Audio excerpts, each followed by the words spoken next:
That's embarrassing right there.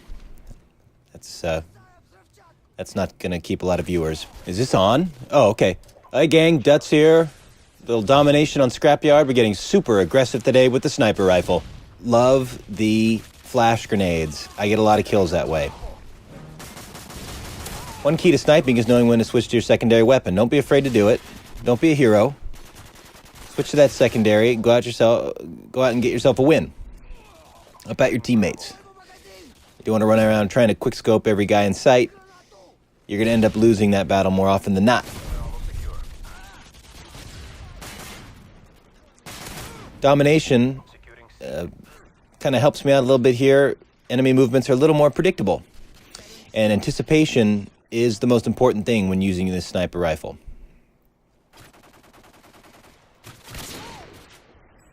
You can have 4 shots in the arsenal with a sniper rifle, and they're all equally important. A little quick scope there. You're also going to use the hard scope or drag scope shot. There we go. Another quick scope. There's also kind of a semi or a half quick scope, a little in between. And then lastly, a shot, people tend to call it a swing shot. And if I get one of those, I'll call it out. If you're interested in exactly what those are, there's a lot of great vids here on YouTube. They'll explain them. That's how I learned a lot. And I just thought I'd make a little video, maybe help someone out who's interested in learning more about sniping.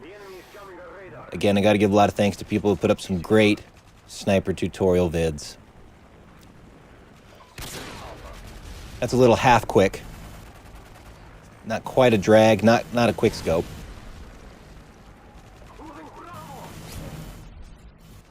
I've got fast reload on. Oh, worst time to switch weapons ever. I got quick reload on, so I like to use it. If I take one shot, I'll just go ahead and reload. You never know when you get in a sticky situation and you're going to need to empty all 5 shots to try to get out of it.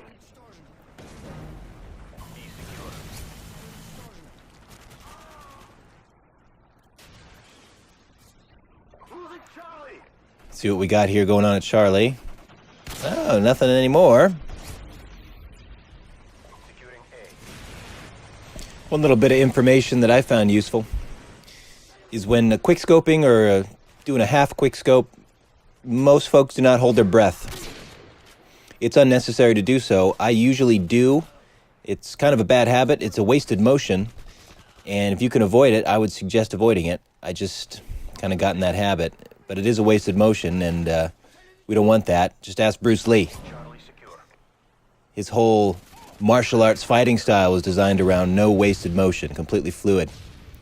So if you're a Bruce Lee fan, you know that. And if not, go ahead and check out some of his writings about martial arts. They're kind of interesting. I think we're going to have an embarrassing moment here for me. Yeah.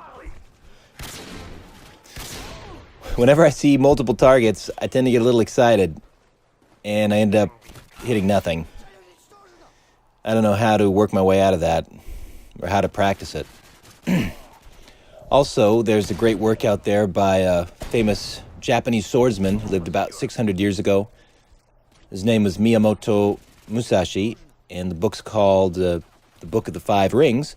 He talks about warfare and fighting style and no wasted motion. It was a big thing for him, so that might be an interesting read for you. I read that on my flight to Hong Kong and left it on the plane. So now someone else gets to enjoy that. One thing he writes in his book is, do nothing that is of no use. Not exactly sure how masturbation would fit into his life philosophy, but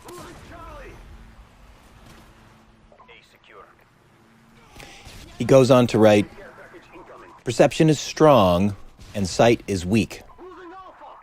Perceive that which cannot be seen with the eye. Basically, that goes back to something I said earlier. Anticipation is key if you're going to have success with the sniper rifle at any level. You need to be able to anticipate the enemy's movements, where they are and where they want to go, and how fast they're going to get there. Different players and different teams will move at different speeds, so in the first few minutes of the match, you should be able to catch on to what kind of team you're playing against, how fast they move, their rhythm. And then you want to use that to your advantage. You'll have a lot more success. If you just try to wait and visually acquire someone before you get ready to shoot, ouch. You're going to struggle. It's going to be frustrating.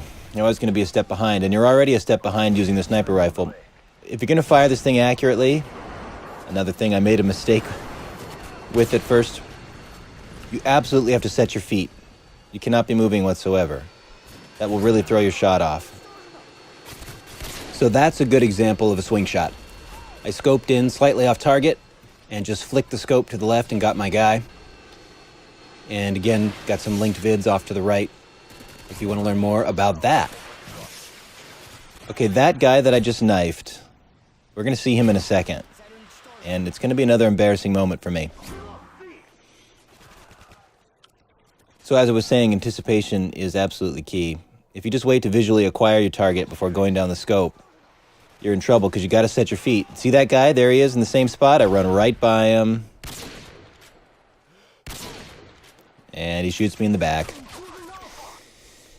If you don't set your feet, your shot's going to be wide. And that puts you at a disadvantage because the enemy doesn't have to set his feet with an assault rifle. He can just sort of drift left or right and still put shots on you.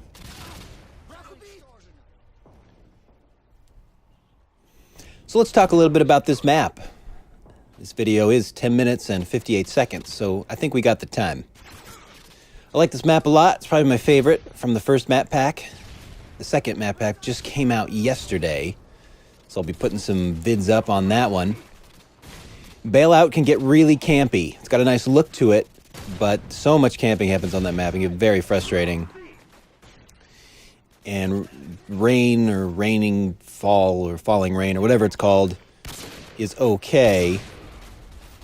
But this one I like a lot, basically because camping's next to impossible on it, and a lot of different game types work on this map. Search and destroy can be a winner. Domination, obviously, deathmatch. There's no place you can really just set up shop. Okay, watch me miss this guy right here with this next shot. See, I had him right in the crosshairs, but I was moving my feet. And if you do that, even if you've got him right in the crosshairs, you're simply going to miss. So, as I was saying earlier. So anyway, back to this map. It's got a lot of replay value. I'm not saying the download was worth the price. Definitely not saying that, but I guess Infinity Ward's kind of got me by the balls at this point. The least they could do is stroke the shaft while they're at it.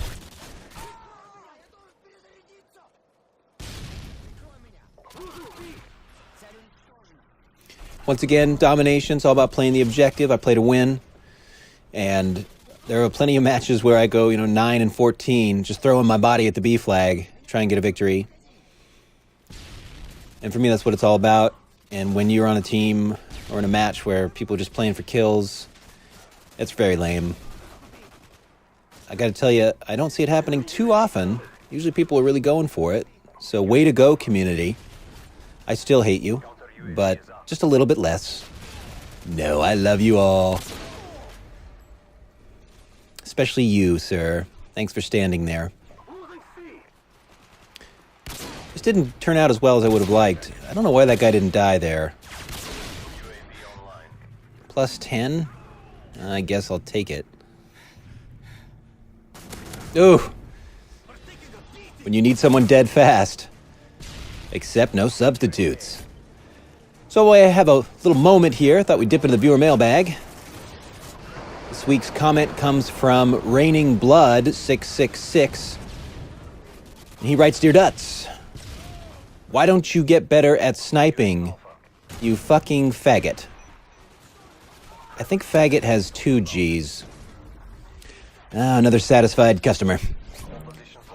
First of all, Raining Blood, that's not a question, but I will address it. If you're out there pissing people off and you hear them in the lobby getting angry, you're probably doing your job. There's really no reason to get upset if somebody's doing something. There's pretty much a way to defeat any strategy in this game, especially that most of the glitches are ironed out. So if someone's kind of getting your goat, you're better off just settling down and trying to think your way out of it. Or if you can't get to them, just avoid them in general. It usually means they're holed up in a spot where there's not a lot of action. Just avoid them. Don't give them a shot. So if you've been paying attention, we've been losing pretty much the whole match. But I've been feeling really good. My team's active. They're going for the win. And I feel like, even though it's close, I think we can pull this out. And I know they're going for the flags and going for the win. That gives me even more incentive to try to keep fighting as well. Here I take a shot at this guy. That's a long shot there. But you do miss 100% of the shots you don't take. So if you're interested in getting nasty with a sniper rifle, go ahead and take some shots that you're not sure you're going to hit, because you never know. The last thing you want to do is get hesitant. So we're coming up on the end of the match here. Looks like we're going to pull this thing out. I think I go 30-10 for you KD whores out there. There's more to life than KD, you know. So stay safe when you're out there, and happy hunting. Thanks for watching. See ya.